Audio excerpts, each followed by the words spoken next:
88 najugroženije dece iz Bora dobilo je ovom prilikom zimske jakne, a Milošu Šupici i njegovom saradnicima sportski klub Rock and Dice dodeluje zahvalnice. Kao što sami znate, već je i praksa da 3 godine za redom organizujemo, klub Rock and Dice organizuje humanitarnu akciju, podelu ili jakni ili garderobe ili medicinskog materijala i opreme.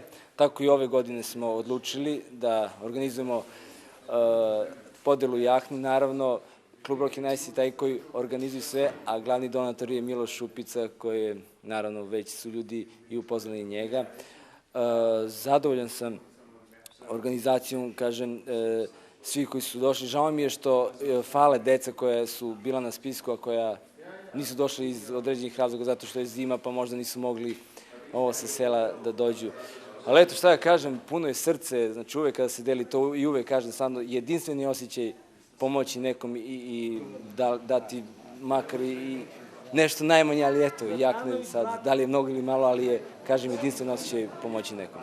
Super je bilo s obzirom, evo, deca je bilo tu jedan broj, ovoga puta malo manje s obzirom da idemo u Etiopiju na jedan humanitarni rad, ali rekao da i uradim barem u manjem broju nego prošli put, ali je, evo, božićni praznici dolaze i teo sam da obradujem decu, da vidim osmeh njihov i zima i onda uvek je, recimo, odeća je uvek potrebna deci, naravno i sve drugo, ali rekao da obradujem malo decu i čast mi je i da ih pozdravim roditelje i čestitam božićne praznike, kako njima, tako i vama svima. Bitno je da ljudi vide da se ne razlikujemo ni u čemu.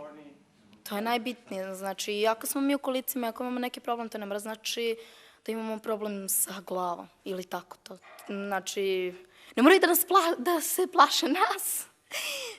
Pa ne, ali to je najbitnije, da ljudi shvate da nismo različiti, nego da smo isti, da se ne razlikujemo ni u čemu. Saradnja ovog borskog sportskog kluba i američkog humanitarnog radnika traje protekle 3 godine, a ovo je bila 3. akcija koju su zajedno organizovali.